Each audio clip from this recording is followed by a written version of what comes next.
Yo, what's up, everyone? We out here yet again. You're back with the Buff Missionary, and this is the first podcast episode, maybe of the summer. This is what day is today? July 18th, 2022, and it's been a while, but we're back in the studio. The 4 classes I'm taking, graduation looming in a couple weeks, is not going to stop me from getting this pod. This is a great opportunity, and I had to because one of my good friends who also serves in Palau, is in the building. She is from Michigan. I am not. She likes it a whole lot more than I do. But she's back to visit. And Hannah, welcome to the pod. Welcome back home for just a little bit. We'll get into all of that. But how's it going? How are you doing on this wonderful day in Berrien Springs, Michigan? I am doing great. So like Corey said, my name is Hannah. Yeah, I'm doing great. Berrien Springs is my home. It's beautiful. Don't even try and come for my hometown. But I've been in Palau for a long time, so that's also my home too.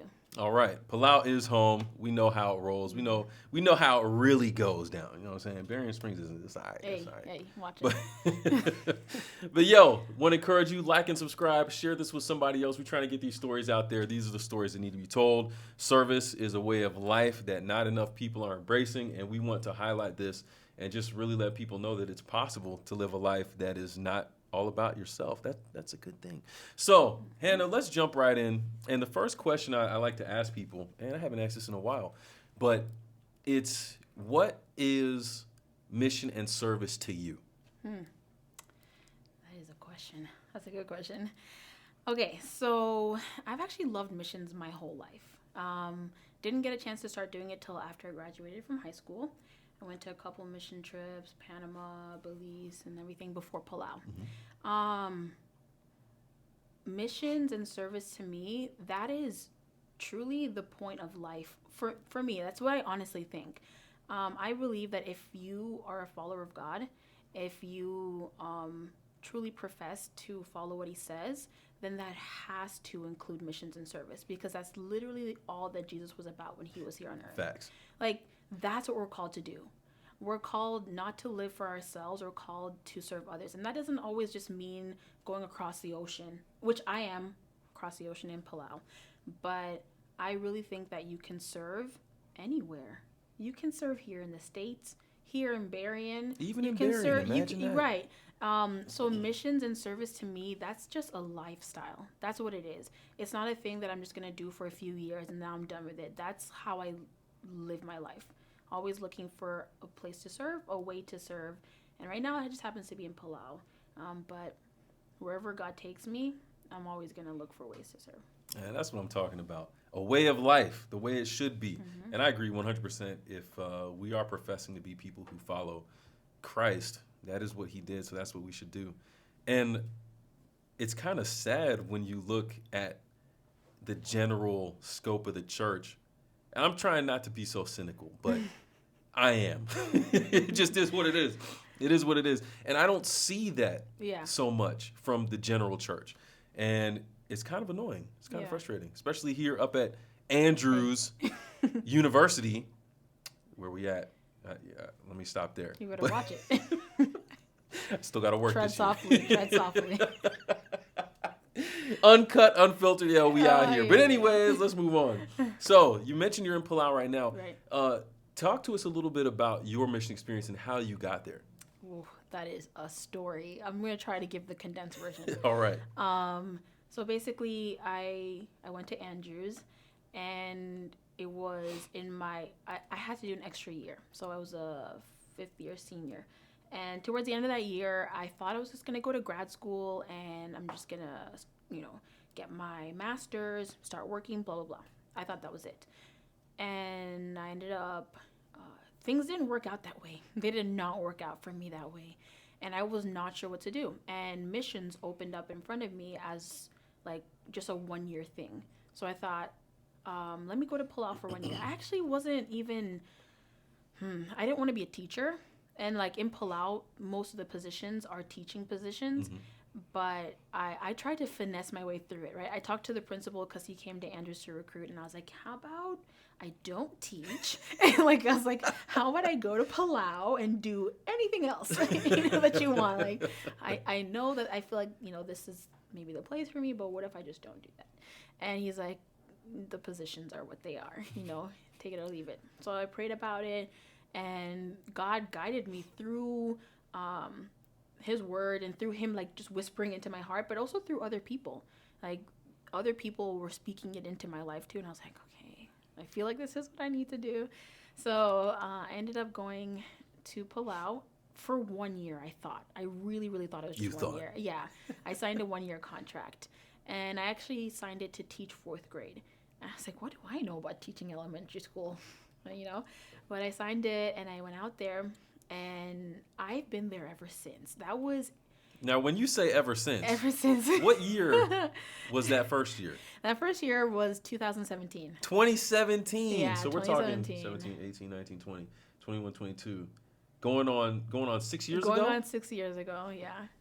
That was 2017, and I was just going to go for the 17-18 school year, and then like do my master's after that and everything like that. And then I just kept going back. So now I'm going into my 6th year, and I've done everything under the sun. Like, well, it feels like it. Yeah. I've taught elementary school. Then I moved to the high school. I taught a bunch of different subjects at the high school. History and English and choir and bells and newsletter and Bible and physical science. And I'm also the chaplain currently. Mm-hmm. Like, it's like, I feel like I've had my hands in every single area. Yo, that's awesome. Now, I understand what it's like to go to a place like Palau for a year and feel like you can't leave just yet. Mm-hmm. But for as much of a story as it is to get you to Palau, what is it that kept you coming back? Yeah, so, I mean, I really just kept praying and asking God what he wanted. And I kept telling him, because I don't know, I just felt impressed that my time in Palau wasn't done. I just felt that impression. And so I kept telling God, if you keep opening this door, or I'm going to walk through this door. And if you don't want me to, close it. Literally close it in my face and make it known to me that you do not want me here. Mm-hmm. So it was me just, talking to the principal and saying, I'm thinking about signing another contract, and I'm not quite sure if this is where God's leading me, but I'm going to go forward with this. And if God doesn't want me to do that, he's going to make it clear to both of us that this is not the place for me. He's going to close the door. And I just kept having this feeling like there's just still work there that God needed me to do and to be involved with, right? Mm-hmm. And so I just kept on saying yes to God and just kept on walking through that open door, and he hasn't closed it yet. So then that's what has kept me going back. Yo, man, that's what's up. That's what's up. What are some of the things, I'm going to ask this in two ways. What are some of the things that make it easy to go back to Palau? And / what are some of the things you enjoy about Palau? Okay. Well, first of all, for those of you who don't know Palau, it is such a beautiful island, okay? It is paradise. I mean, like, really. Yeah, pretty much. The scenery, the landscape, the water, everything like that, right? But it's not just the beauty of Palau that makes it enjoyable, easy to go back. It's the people. I mean, honestly, I've met some of the best people in the world during my time in Palau. And those connections, those relationships, that's the main thing. Yeah. That's the main thing. Like, I mean, I love it's beautiful, beautiful island, but it's the people. And then, like, just, in the category of people is definitely, of course, my students, right? Like, that's why I'm there. And just laughing with them, talking with them, spending time with them, that's just the best. Ah, man. The people in Palau definitely trounce the beauty of Palau as a natural wonder of the world. I vibe with you 1,000% there. And that's always made it easy for me to go back, is just knowing that I get to hang out with them, chill with them. Yep. Again, the diving is like the cherry on top. Right. But it ain't the cake. Right. It ain't the cake. That's not why you go back. Right. It's just one of those bonuses, like, wow, I get to be with these awesome people and I get to enjoy the beautiful scenery. Like, wow, Yeah. Wins on wins out here. Right. That's the mission life. What are y'all doing? Step your game up. Get out there, go serve. You know what I'm saying? Go. It's the mission. But I wanted to ask as well, on the flip side of that, what are some of the things that make it challenging going back every year? And what are some of the things that are hard about being in Palau? Okay, so, being a missionary is not always easy. It's not. And so some of the challenges come from the stress involved with the job that I'm working. Whether it's just, stress I put on myself because I hold myself to a certain standard or whatever that might be. Sometimes it's outside influences. Sometimes it's in, just myself. It can be difficult sometimes handling that and dealing with that. And I struggle with anxiety. So going there and sometimes having that flare up, that can be pretty hard for me. Being away from family and friends, that's still tough for me. Like even going into my 6th year and just missing weddings and birthdays and like graduations and all of these things, that's really hard.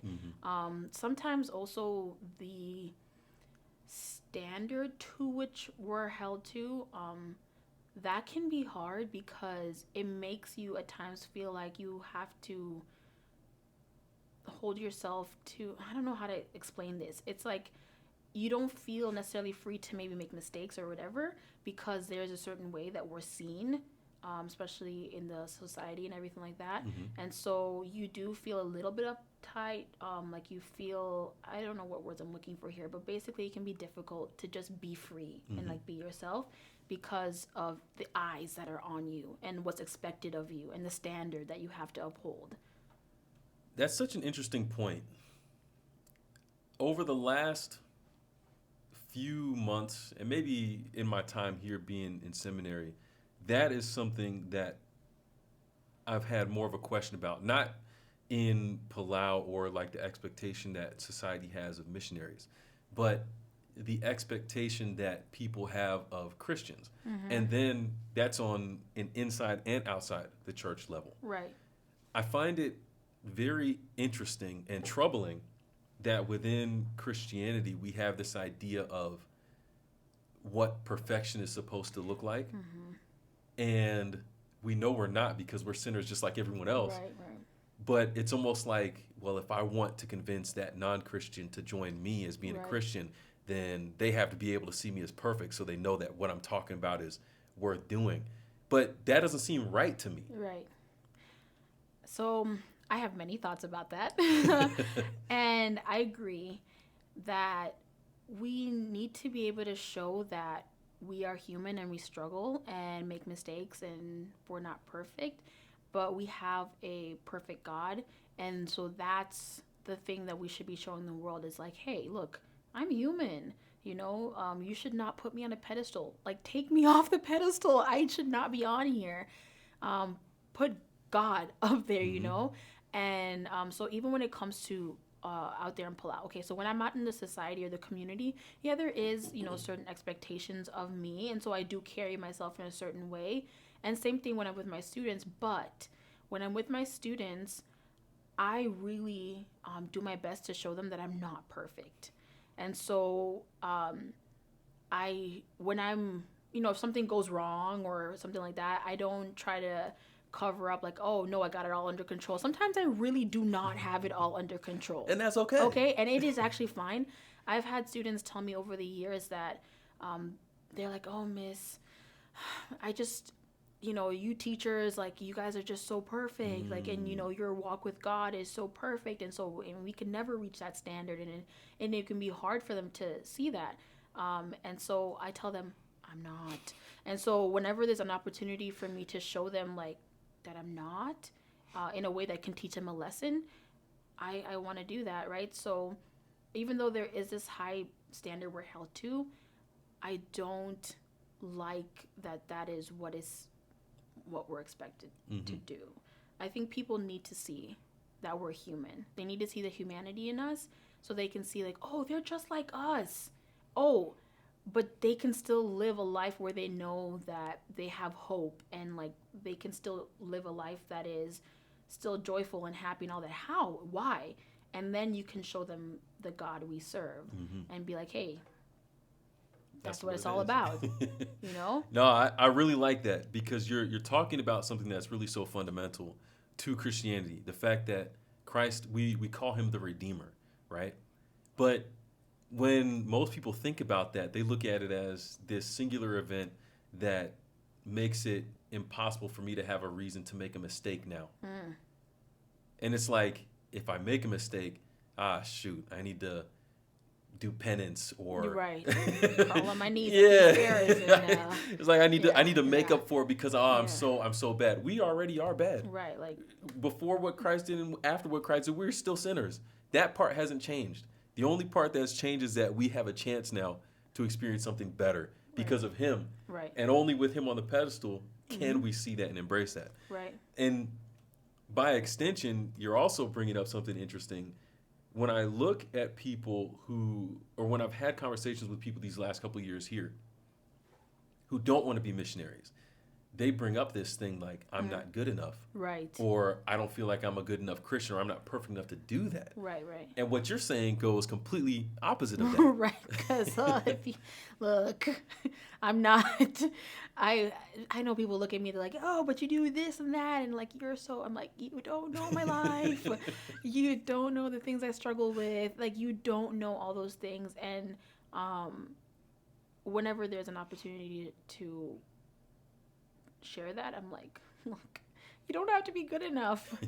You don't. No one is. I'm not. Yeah. But God can use us. That's the awesome part. That's the key right That's there. the It's thing. not about us having everything put together. And that's, I think, the thing that bothers me the most is that within Christianity, there's this idea put out there that we have to look and act better than everyone else. Right. When we are just like everyone else. Right. We're all humans. Mm-hmm. It's just that we have this relationship with God that gives us this hope and this peace and salvation and redemption and forgiveness and all of those things that the world is looking for that. Yes. But if they feel like you have to be perfect in order to attain those things, that's going to keep us from being able to draw them in. Mm-hmm. But if we show them, hey, look, you're not good enough, I'm not good enough, we're all not good enough, but we serve a God who is perfect and he's more than good enough, and then like just breaking down that love for them and just showing them, hey, even if you will make mistakes, even after you come to God, you will make mistakes. I still make mistakes and all that. The point is not to be perfect now that you're a Christian. The point is you have someone to run to now when you make that mistake. Right. It's that you're not on your own. Yeah. Not that you're already standing alone in your perfection. Right. No. That's not what it's about. Yeah, I really want to show my students that that's my goal. Like, I always tell them I'm not perfect. I'm not. And even in my chapel talks and stuff like that, I share stories with them and stuff like that where I really sometimes open up to them in my worship thoughts in class, in my chapel talks. And I know it's been beneficial to them because they're like, oh, thank you, Miss, for showing us that you don't have to be perfect. And you showing us that you struggle with things has, like they'll be like, you showing us that you struggle with things has helped us to know that we can and still God still loves us, that kind of thing. That's such a valuable thing to do because we are talking about mission here on two fronts. We're talking about it out there in the mission field, wherever that is, but we're also talking about in showing that to people within the church as well. Right. So I want to make sure that y'all listening, you understand that this is not just something that people out there need to know because it's something that we struggle with right here within our Adventist bubbles as well. Mm-hmm. Having said that, let me see if I can remember the question that I had. I hate it when this happens. So sorry. I do it all the time. It was going to be something about, man. Yeah, I really do hate when I do that. Maybe this is just because I haven't recorded one of these in a long time. But that's not true because I did it back then too. But we have the people who are struggling with it on this end. All right, trying to backtrack here.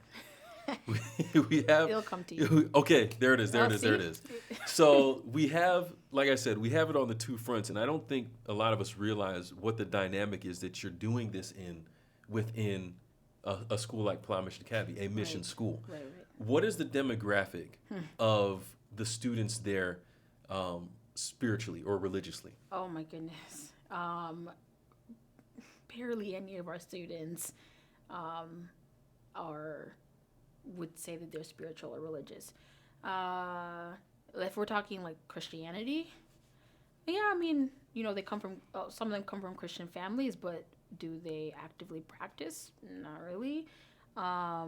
Do these kids, go to church, whether it's like SDA or whatever church? Barely.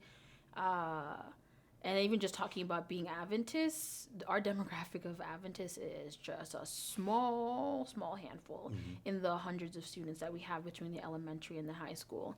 And so we have majority of our students who are not like practicing Christians, or who barely believe in God, who are like, yeah, I know God's there, but he's not really a personal God to me, that kind of thing. So even if these students know some things about God, we don't have a lot who would say like, oh, I'm religious or like, spiritual or anything like that. Mm-hmm.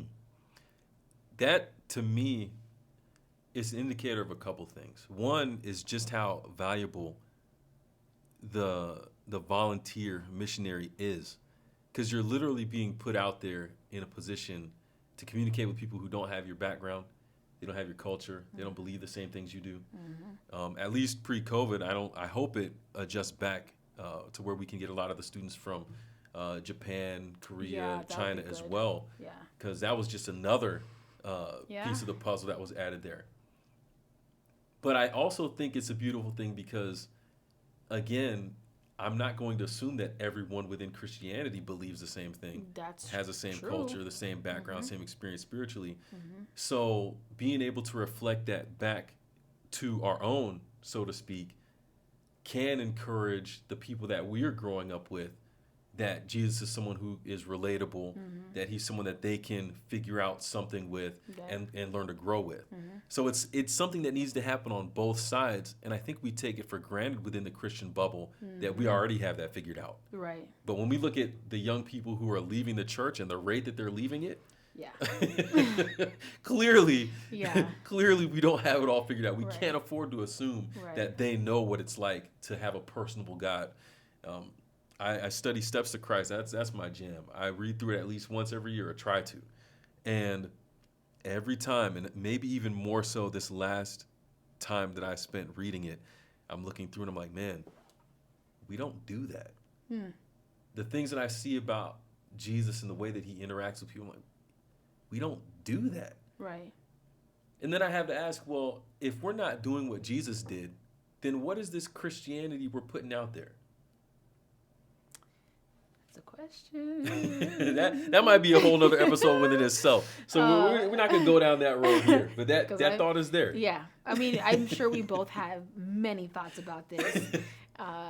And like I just saw a post the other day, which was saying that a lot of us are very comfortable inside our bubble, inside our churches and everything, that we forget what it's like to go out there and make friends and be friends with people who are not in the church. Yes. And we expect them to somehow find their way into the church, but we're not going out there and not just like, going out there and handing out tracts, but being like making friends. Yes. Because for majority of people, they're going to need that relationship, that personal relationship with you, in order for them to feel like, oh, now I want to know about your God. Right. And so we do get comfortable. We go to church every Sabbath and we sit in the pews, and then we leave church and then we wait till sundown, do our own thing, go through the week, and then back to church. And we get so comfortable with that, we forget that there's a world out there of people that we need to go befriend.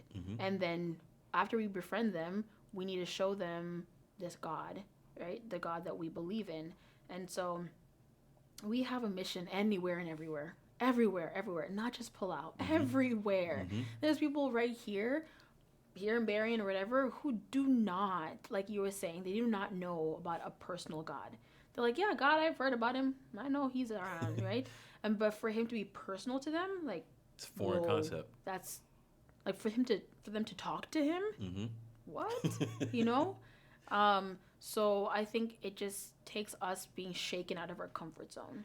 Yes. We are way too comfortable just going to prayer meeting and then church, and not like actively looking for ways to go out there.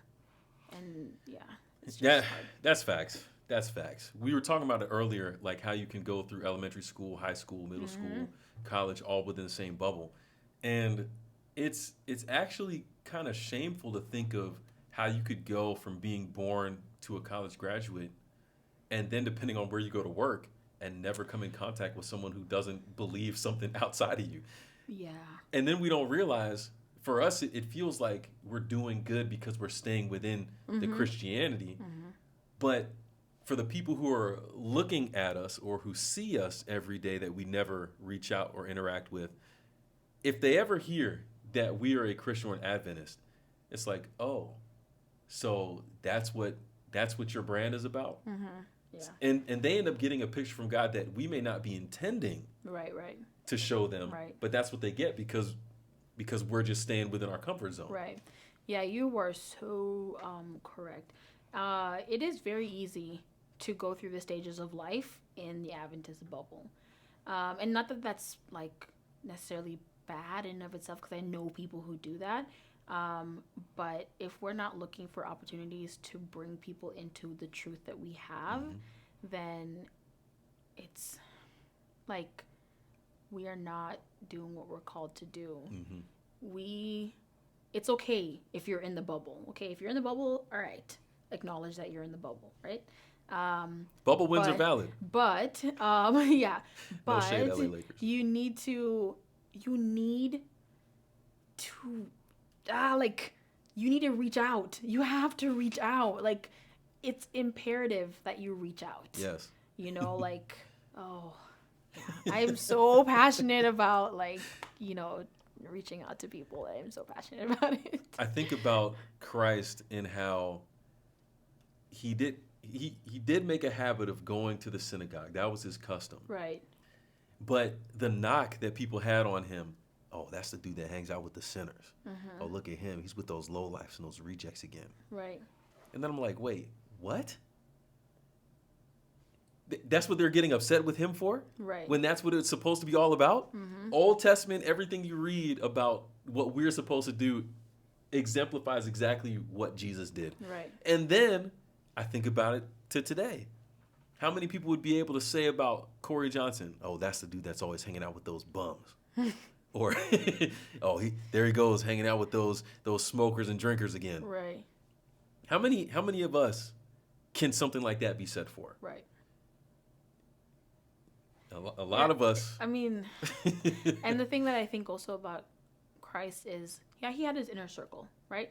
He had the disciples, like he had his inner circle and people who believed what he believed in everything.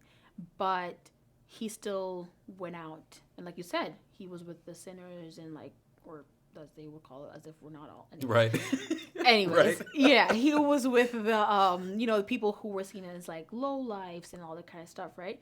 And so it's okay if you're like inner circle that the people who are close to you are people who believe what you believe, right? That's totally fine. Like, you don't have to like get rid of all your friends and be like, I'm out of here. Like, I'm breaking out of the bubble and I'm like, and get rid of all you people. Like, both can be true. Right. Both can be true. You can have your inner circle. You can have the people who believe what you believe. And you can also go out and serve, and you can go out there and meet new people, and you can go out there and minister and all that. And preferably, the people who are in your inner circle will want to do that with you. Like Jesus and his disciples, they went out and did that stuff together, right? So preferably, you have an inner circle that even if you believe all the same things, you're all willing to go out there and meet people who don't. That's a powerful concept, because what you're talking about is the people that you have here are willing to go out.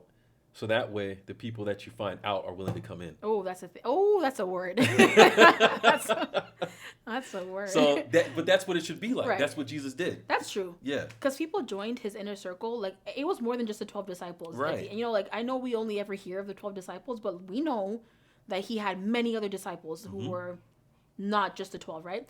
So, yeah, they went out and they brought people in. And that's just the whole thing of it. That's the whole thing of it. Oh man, that's what I'm talking about. See, this is why I love the podcast, because you always get these random little nuggets and stuff. I love it. I'm gonna have to get back on after graduating. All right, we're gonna make this a little bit more consistent. I promise. All right. So you're heading back into another year. Mm-hmm. What is it like preparing yourself for a year where you're kind of going back and forth? And I'm asking this more so for maybe potentially new missionaries or people who may have finished their first year and are back and they're maybe going for their second one. Right. Try to respond in that context. Okay. So hopefully I answer this properly. Okay, so leaving Palau, right? Even if I know I'm going back, it can be kind of hard, right? No year is the same as the one before. Mm-hmm. Even if I go back, I've been there for 5 years, every year is different. So going back and forth can sometimes be a little hard because when you've been out there for a whole year or something, you get used to it. You're, in that certain mindset, and then you break out of that, you come to the States, and it's like, whoa, like everything's all different and stuff. But going back, it is challenging and it's exciting because you can think back to the year before and you can think, man, I struggled with this and with that and with all these things, right? And sometimes that can be a little bit disheartening when you think about the struggles you had before and you're like, oh, am I going to just go into another year of more struggles? Like, I know that, we make everything seem so happy-go-lucky. Like, yeah, I'm going to go back for another year. It's all going to be perfect. But if we're being real, there is that part of you that's going to feel like, but I remember the struggles. I remember the things that didn't go right. I remember how the tears I cried, all of that. And so there is that part of you that's like, oh man, it's going to be a tough year, right? But so acknowledging that is good. It's good to acknowledge that, like, you had hard times and you will again, because that's life. Life is just, anyways, life is never going to be perfect but then there's also this excitement of like, oh, I'm going back. I get to see my students again. I get to see the community members. I get to see, the people I love, like, out there. There's a bit of sadness too, because you've been home for the summer. You've gotten comfortable at home, and now you're getting ripped out of home again. That's actually been one of the hardest parts for me. It's been coming home for the summer, getting comfortable, and then leaving. And just feeling like heartbroken again to not see my family for another year. So it's just such a mixture of emotions when you leave Palau, where you're like, oh, yay, I get to see my family, but, oh, I'm going to miss Palau, even if it's just for the summer. And then going back, it's like, yeah, I get to go back, but I'm, going to miss my family. And then just thinking about the struggles, but also realizing there's going to be victories and wins and, like, it's going to have its ups and downs. I always tell my students this, and just people in general, life is not perfect. Life is going to have struggles. Guaranteed. If you do not have struggles in your life, you ain't living. I don't know who you are. You but ain't living. Tell me your secret. Life is going to have struggles, right? So if you know that, like, know it, okay? Then that means when you go into this, you're going to be like, when you come upon a struggle, it's not like, oh no, that came out of nowhere. Life is supposed to be perfect. Why am I struggling? You're like, this is life. Life has struggles. This is just one of those struggles. So I try to go into each year with that mentality of, I know it's not going to be perfect. I know I'll have great moments. I know I will struggle. And it's all worth it, because this is where God wants me. It's just a whole mixture. It's a whole mixed bag of emotions, leaving Palau and coming back and doing it year after year. I feel you on that, of course. you know. It's a whole thing. Now, when we take all of that into consideration, we have listeners on the podcast who may be a student at a university, freshman, sophomore. They might have heard something about being a missionary, and they hear the ups and the downs. They hear what we're talking about not needing to be perfect. They hear the struggle about leaving a place like that and leaving a place like home. Within all of that, what can you tell these individuals as to why this whole thing is worth it?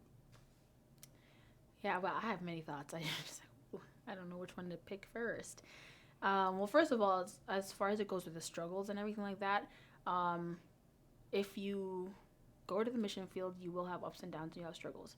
But guess what? If you stay home, you will also have ups and downs and struggles because that's life, right?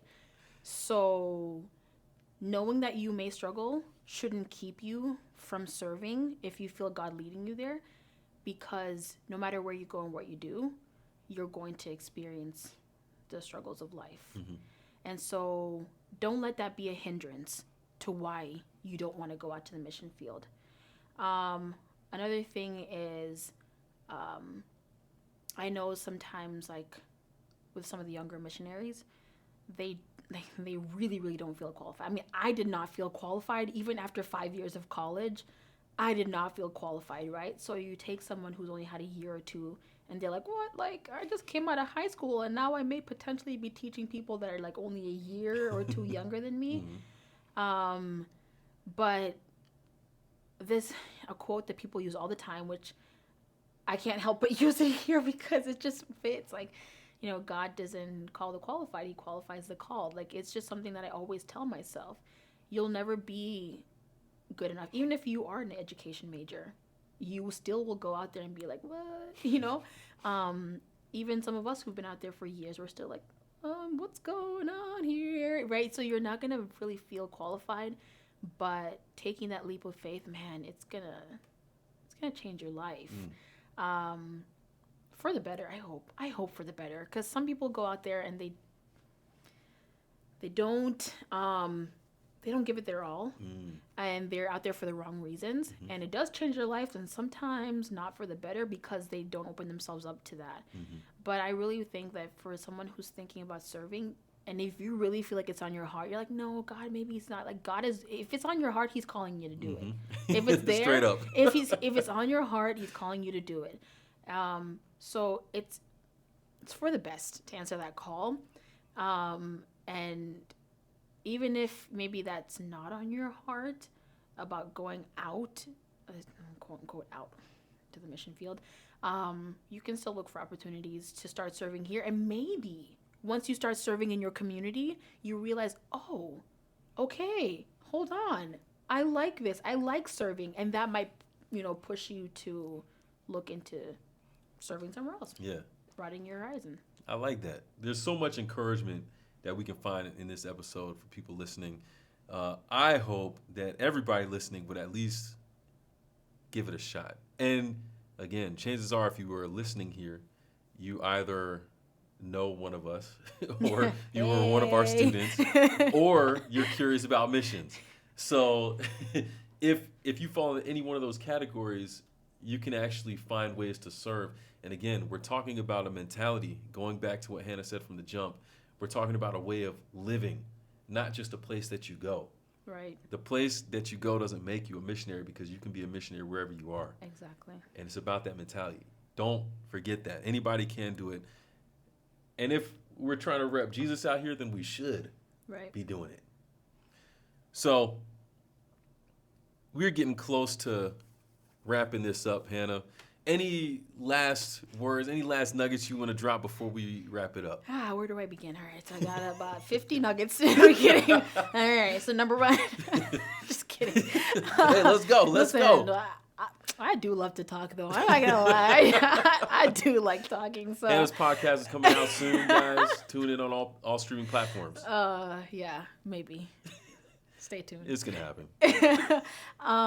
Okay, so I have a lot that I want to say, just kind of like I'm not going to go on forever, but just to reiterate some of the things that we've been talking about. The first thing is, I would actually encourage everyone to look for ways to serve where they are. Like, if you feel that you're just not ready to take that step into international missions or somewhere out there because you're just not sure, start serving where you are. Look for opportunities in your church. Hopefully your church has opportunities to serve, because that's what we should be all about. And that's a whole nother thing. Look for opportunities in your church to serve if you can. Look for opportunities, maybe even if it's not in your church, maybe there's a need in your community. Maybe go volunteer somewhere. Okay, like do something. If there's homeless people where you live, maybe make some bags of, the food or something like that, and something, okay? I would say just look for ways to serve. There's just something that happens in you that changes and shifts when you start serving. You start to realize what life is all about. And so if you're not ready to make that big leap yet, look for something around you. Maybe it's just making cards for the nursing home near you. Maybe it's just encouraging, I don't know, a friend or something like that, right? And then I would say that if you do have the calling on your heart to serve internationally or like at a mission somewhere in the mission field, you know what? The whole world is a mission field. The whole world is a mission field, okay? So let me not just say like, oh, out there across the ocean is a mission field. If you do feel like serving somewhere further away from home, then please take away the idea, don't take out of your mind the idea that you have to be perfect. Because you're not, you never will be, and that's okay. You are also not going to feel qualified. I'm just going to say it like it is. You're not, even if you've been a teacher for 10 years and you go to the mission field, you're not going to feel like you're ready for what's coming. And so just understand that that is really good to not feel like you have it all together, because that means you rely on God even more. That's the hugest thing that I've learned. It's that I've always thought I had it all together. And then I went out there and I was like, I do not have it all together. I am a mess. And it made me have to rely on God like so much more. And it's built that relationship even stronger. So sometimes being weak and not knowing what you're doing is good, because then it just helps you to trust more fully in our God, who is, the strongest being of all ever, anywhere. Yep. And so go out there and do it, even if you don't feel qualified. And stay for as long as God wants you there, even if you feel like life is moving on without you, because I'm going into my 6th year out there in Palau, and there's things that I feel maybe quote unquote behind on in life. And you know what? There's no timeline. There isn't. Your life is your life. There's no timeline. You don't have to be a certain age, like, oh, I have to get married, I gotta have kids, I'm like, I gotta, do like my master's and, all these things, right? Your life is your life, and God's guiding it in one way. So if your friends are doing other things, that's not your story. Them. That's not your story. Yeah. Right? You gotta let go of that. If you're gonna serve and be like, make missions and service a lifestyle, you gotta let go of that mentality that you have a timeline and things that have to happen a certain way. That's been a huge lesson for me too. And listen, I told you I got thoughts. I got thoughts. I don't care. This is about New to be podcast. This podcast is about to be an hour long, because I'm going to keep rambling. I'll wrap it up. Anyways, just let go of the mentality that your life looks a certain way, because God has other plans. And so it's okay if you're not married, if you're not going to go to school, if you're not going to get a certain job, because maybe that's not what God has for you right now. And yeah, and then just also the last thing I'd say, which is truly something that I have continually reminded myself and my students, it is life is tough. But life is great also. But life is tough. It has ups and downs. It absolutely will have struggles, and you need to accept that. Like, we're sometimes delusional. I'm not gonna lie. We are sometimes delusional. We're like, if something goes wrong, it's the end of the world, because we're like, oh my word, like, why would that thing go wrong? Like, why? Because life is tough. In a world of sin, life is going to have struggles, right? So accept it. Accept that reality, but also know that life can be amazing and joyful and happy in spite of the struggles. And so once you know that and you accept all those facts, you'll ride the waves, Yeah. You're not going to fight against the waves, because you're going to drown if you fight against it, so just ride it, okay? The ups and the downs, ride it, because that's it. Go with the flow. Because that's life, right? Yeah, and so it's been great being on this podcast. Hey, thank you for being willing to join in. It was very last minute. I think I asked you yesterday. But, yo, we out here. This is what we do. Adaptability is key. And speaking of things moving quick, you're heading back out into the mission field soon, right? Next week. So if it wasn't going to happen today, it probably wasn't going to happen. So very glad that we were able to make this happen. Thanks again for joining the pod. First episode of summer 2022. Hey. We'll just call this to kick off the season 3 or 4, whatever it's supposed to be. But again, for those of you listening, take these things to heart. You don't have to be perfect. Life is going to be a struggle, but it can be very joyful.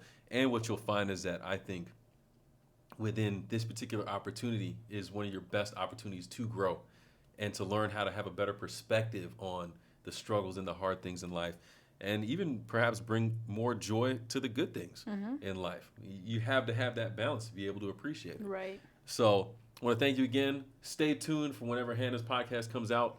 She hasn't given it a name yet, but she has a microphone. So she's taking baby steps, all right? He's putting my whole business we out here. My whole business out here. Hey, I got to let people know. All right. But hey, thanks for listening. Subscribe, follow, whatever. Every podcast platform, you will find this thing available. You will also find the video version on YouTube. And enjoy. And we'll catch you in the next one. To exist is not enough. We out here to be out here. And we out. Peace.